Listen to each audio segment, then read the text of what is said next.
께서 이제 겟세마네 동산에서 잡히셔서 기드론 시내를 건너서 대제사장의 집으로 끌려가는, 그리고 그곳에서 신문을 당하시는 내용이 소개되고 있습니다.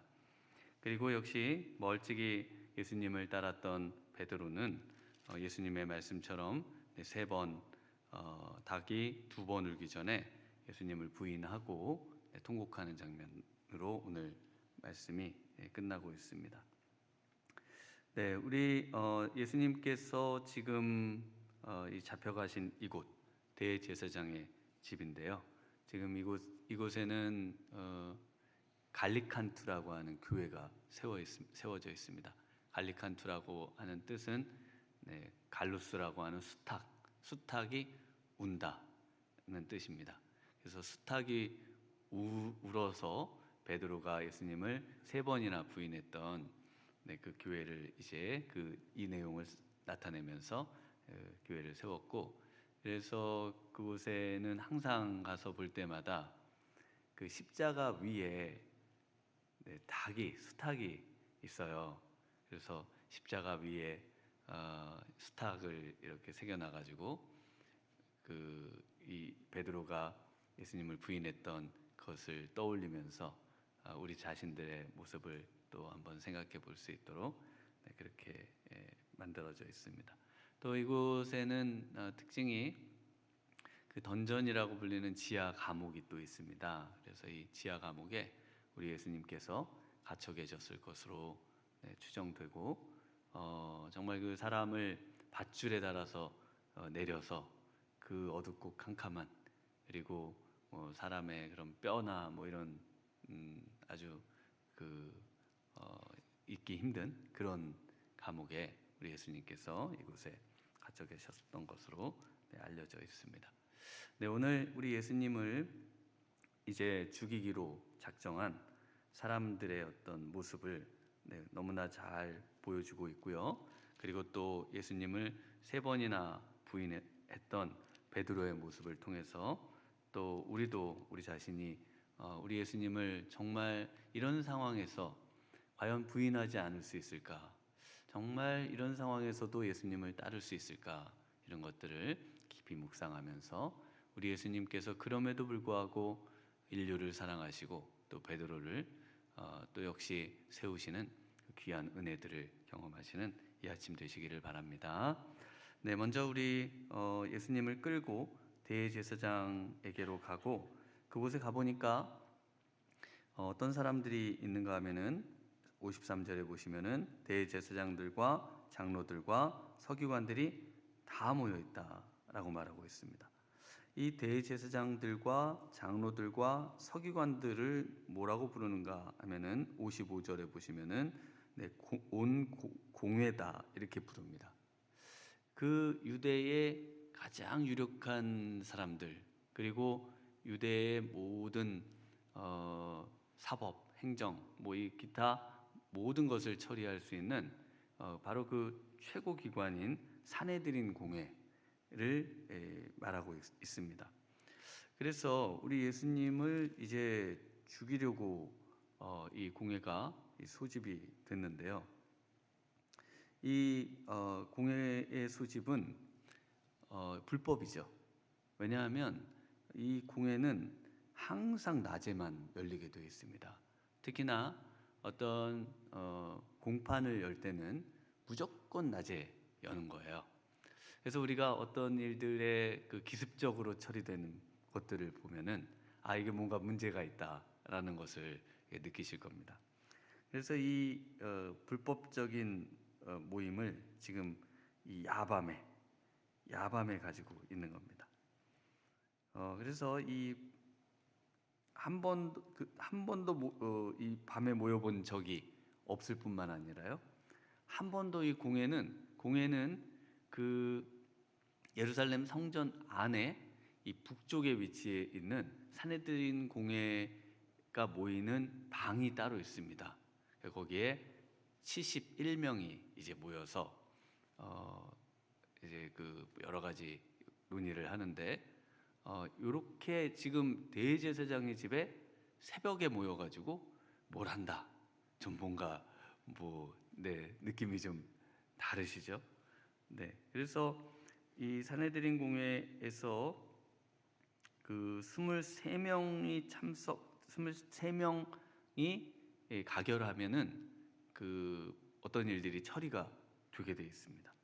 특히 사형을 위해서는 이 23명이 반드시 동의를 해야 되는데, 아마도 여기에 모였던 사람들은 전부 예수님의 그 사형, 예수님을 죽이는 일에 결의하고 또 이것에 모두 다 찬성하기로 한 그런 사람들만 모였을 것으로 볼 수가 있습니다. 그래서 불법을 행하는 사람들의 특징은요, 기습적이고 또 이렇게 불법적으로 모임을 갖는 이런 모습을 볼 수가 있습니다.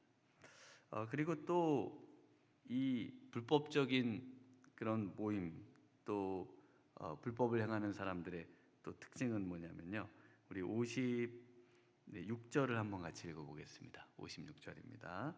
이는 예수를 쳐서 거짓 증언하는 자가 많으나 그 증언이 서로 일치하지 못함이라.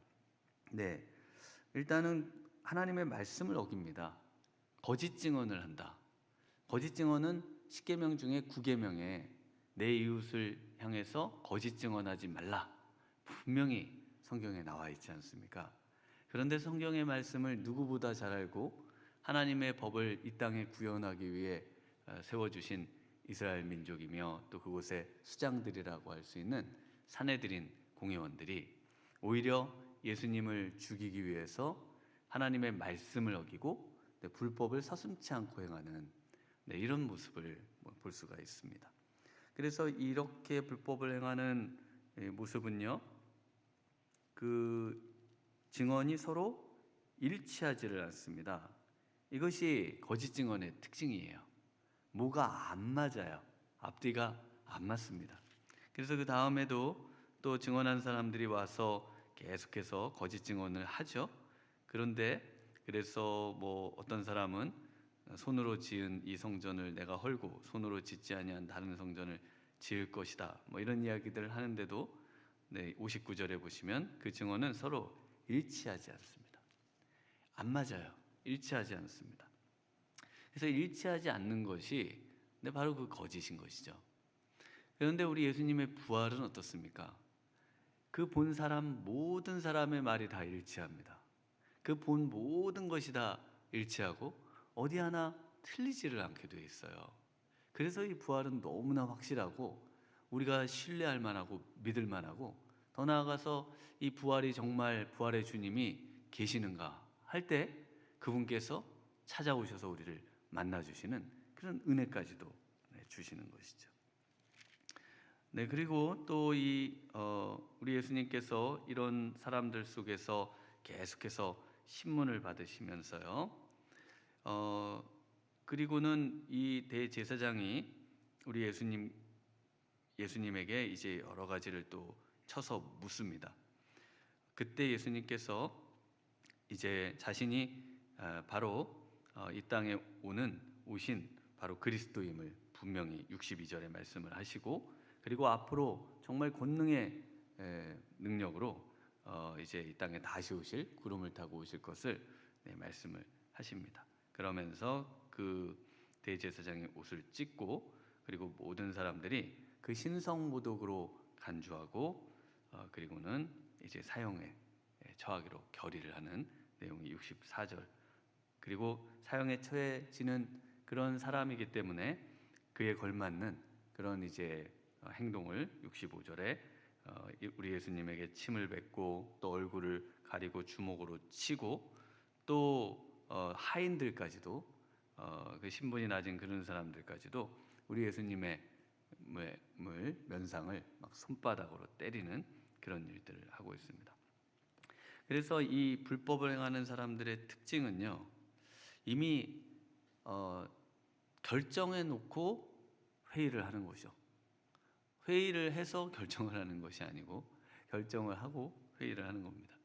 그래서 제가 예전에 어떤 분을 너무 그분을 계속 욕을 여기에서 그런 일이 아닙니다.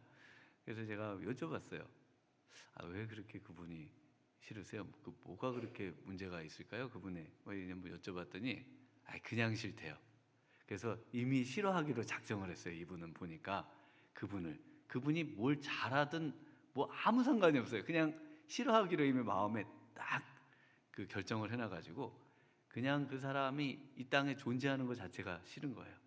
아무 잘해도 상관이 없습니다. 아무리 옳은 일을 하고 옳은 말을 해도 그냥 싫은 거예요. 이렇게 결정하고 사람을 대할 수도 있구나, 이런 생각을 그때 제가 잠시 해본 적이 있습니다. 우리가 항상 정말 이 마음을 열어놓고 정말 옳은 것이 무엇인지, 또 그 사람에게 좋은 점이 무엇인지 이런 것들을 살피면서 또 좋은 의견들이 있다면은 그것들을 계속 서로 교환해 가면서 오히려 더 좋은 것들을 수용하고, 혹시 잘못됐다고 생각했는데 확인해 보니까 또 잘못되지 않은 것이 있다면은 원래 잘못되지 않았을 것을 추정하고, 원래 이 사내들인 공회의 그 원칙은 무죄를 원칙으로 합니다. 그래서 증거가 미흡하면 무조건 무죄로 가는 게 원칙입니다. 왜냐하면은 그 사람을 잘못해서 죄를 정해서 잘못해서 형을 언도하거나 또 억울한 일을 당하지 않도록 하기 위해서 완벽한 증거가 성립해서 그것에 대해서 그 똑똑한 분들이 이제 결의하기 전까지는 기본적으로 무죄를 원칙으로 해서 사람을 대하게 되어 있습니다. 근데 오늘 예수님을 대하는 모습은 어떻습니까? 이미 정해놨어요. 죽여야 할 사람, 죽을 사람 정해놓고 그리고는 대하는 겁니다. 그래서 우리가 우리의 자녀나 우리의 사람을 대할 때 그 사람을 나의 어떤 틀로 규정해 놓고, 또는 나의 어떤 색안경으로 규정을 해놓고 대하지 않는 것, 이것이 공이다, 이렇게 말씀을 드릴 수가 있겠습니다.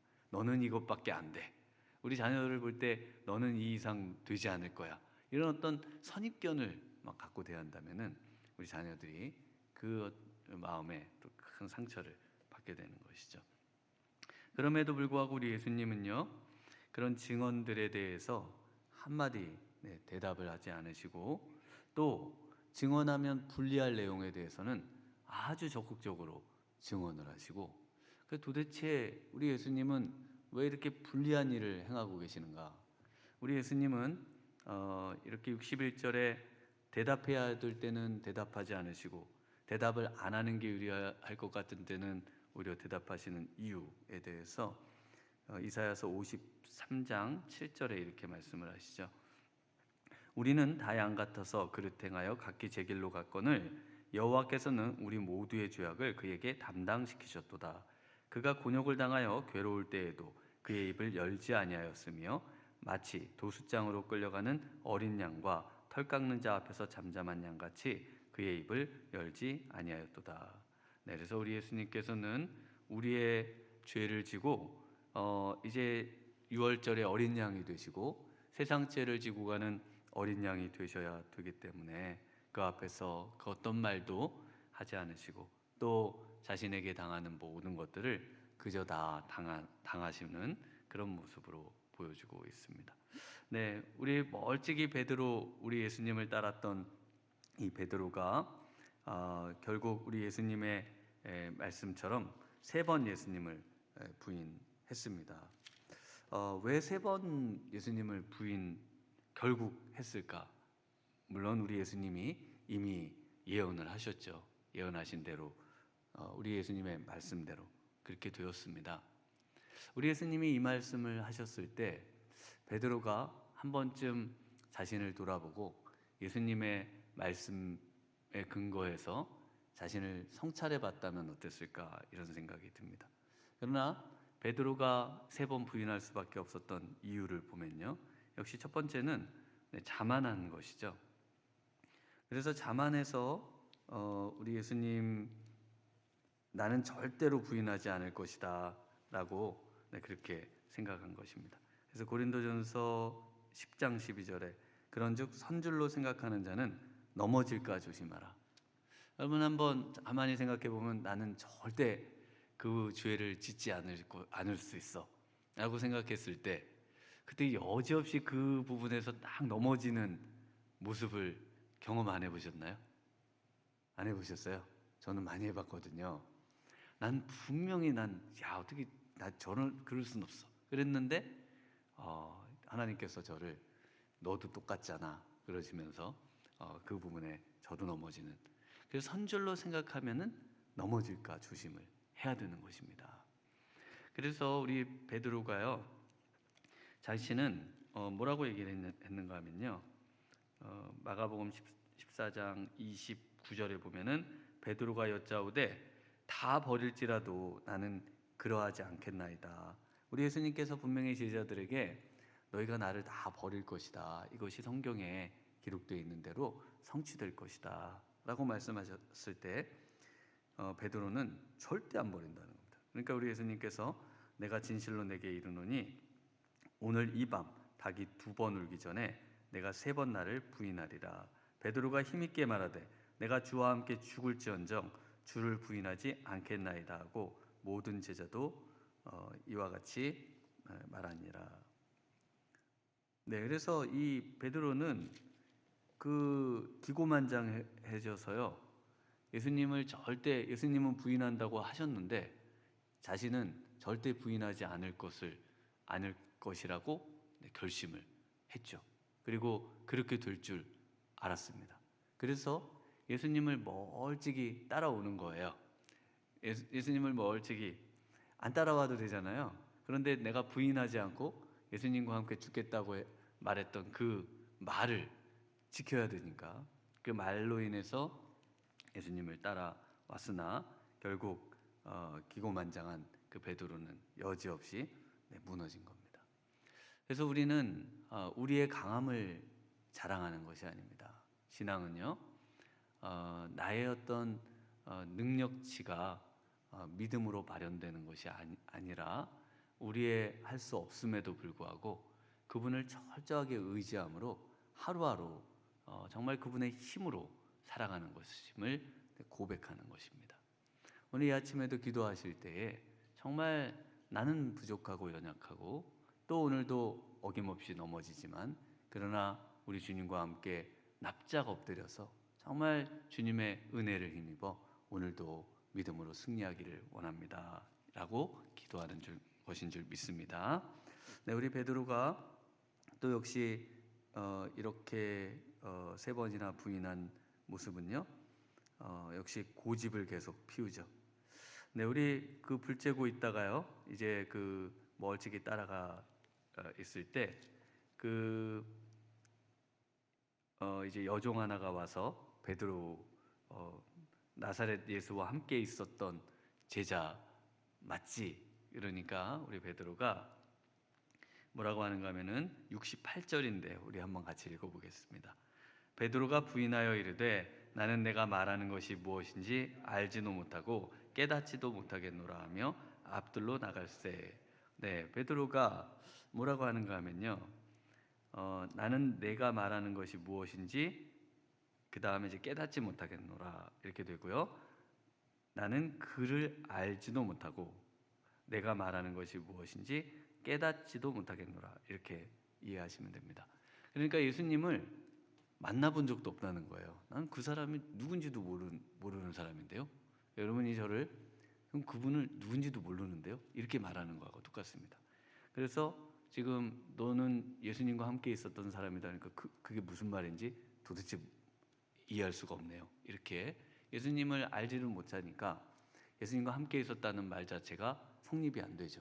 그러니까 애초에 처음부터 영원히 한 번도 알아본 적이 없는 그렇게 옆에서 쫓아다녔던 베드로인데 과연 이런 말을 할 수 있을까? 이런 말을 했다는 겁니다. 이런 말을 했을 때 예수님께서 하셨던 그 말씀을 떠올리면서 3번 내가 나를 부인할 것이다. 야, 그럼 지금 벌써 1번 부인했잖아요. 야, 이거 그러면 난 정말 예수님 3번 부인하면 안 되는데 내가 정말 이 1번 부인한 거 이걸로 이제 그만 여기서 뭔가 정말 자신을 돌이켜 볼 수 있는 그런 시간을 가져야 되는데 그 자리를 떠나지 않고 그곳에 계속 고집을 피고 있습니다. 예수님의 말씀이 틀렸다는 것을 입증하고자 하는 이 베드로의 어떤 모습을 볼 수가 있는 것이죠. 베드로는 어떤 면에서 예수님의 말씀보다 자신의 확신이, 또 자신의 열심이, 또 자신의 자신감이 오히려 승리하기를 바라는 그런 신앙의 모습인 것을 볼 수가 있습니다. 그리고는 또 70절에 보시면은 또 부인을 합니다. 또 부인을 하고요. 그리고 이제 71절에 가서는요. 거기서 보면 이제 베드로가 너도 갈릴리 사람이다라고 말하면서 그렇기 때문에 그 도당이다라고 하는 말은요. 예수님의 그 갈릴리 지방의 이 사투리들 이런 것들을 통해서 예수님과 함께 있었던 사람인 것을 이제 사람들이 알아보게 되죠. 또 이곳에는 오늘 본문에 소개되고 있지는 않지만 베드로가 그 길을 쳐서 다치게 했던 말고의 그 친척도 이곳에 있어서 그 베드로의 얼굴을 딱 알아보는 그런 내용도 요한복음에는 또 소개가 되고 있습니다. 71절에는 우리 예수님을요 결국 저주하며 맹세하면서 그리고 예수님을 모른다라고 부인하고 있습니다. 그래서 정말 준비되고 때를 기다려야 합니다. 우리 예수님께서 하신 말씀 그대로 이 모든 것이 정말 우리의 죄를 위해 세상 죄를 지고 가는 분의 행렬이며, 그리고 이분께서 죽으시고 부활하셔서 우리에게 성령을 주시기까지 정말 때를 기다리고 그 성령이 우리의 심령을 주장하기까지 정말 기다리면서 우리 예수님을 맞이할 준비를 해야 했음에도 우리 베드로가 자신의 그런 어떤 인간적인 생각으로 우리 예수님을 3번 부인하는 그런 모습을 볼 수 있습니다. 우리 예수님께서 누구든지 나를 따라오려거든 누구를 부인해야 할까요? 자기 자신을 부인하는 겁니다. 그래서 우리가 누구를 부인해야 될지를 정확하게 보여주고 있습니다. 나를 부인한다는 것, 나는 나를 알지 못합니다. 이것도 좀 어려운 문제인 것 같습니다. 나는 나를 알지만 알지 못한다고 부인해야 됩니다. 그리고 나는 나의 그 모든 것들이 나에게 소용되지 않습니다. 이렇게 나를 끊임없이 부인하면서, 그리고 모른다고 부인하면서, 더 나아가서 베드로는 이제 예수님을 부인했지만요, 우리 예수님의 그런 은혜와 사랑을 받고 회복된 이후에는 정말 이제는 자신을 부인하면서 그리고 자기 십자가를 지고 따라 승리한 그런 인물이 되었습니다. 오늘 이 아침에 다시 한번 우리 자신을 부인하고 우리 예수님께서 우리에게 허락하신 십자가를 나도 예수님이 지고 가시는 이 모습 그대로 지고 갈 수 있는 그런 인생으로 삼아 주시기를 소망하면서 우리 예수님의 순환을 묵상하시는 그런 복된 하루 되시기를 주님의 이름으로 축원합니다. 기도하시겠습니다. 하나님 아버지, 정말 우리에게 우리 예수님을 허락하여 주시고 우리 예수님께서 우리 하나님 아버지의 뜻을 온전히 이루며 굴복하고 순종하셨던 이 모습처럼 우리의 하나님 오만함과 자만과 또 하나님을 대적하는 모든 것들을 하나님 이 시간 우리 예수님의 이 순환 앞에 회개하는 저희들이 되게 도와 주시옵시고, 철저하게 우리 하나님의 말씀에 순종하며 십자가 아래 순종하는 그런 복된 인생 될 수 있도록 우리 주님께서 이 아침 기도 가운데 성령께서 우리의 심령을 주장하여 주시고, 무엇보다 정말 죽으시고 다시 사셔서 부활하신 우리 예수님을 만나는 그런 귀하고 복된 이 아침 될 수 있도록 주님께서 은혜 주시기를 간절히 소망하옵고 예수님 이름으로 기도하옵나이다. 아멘.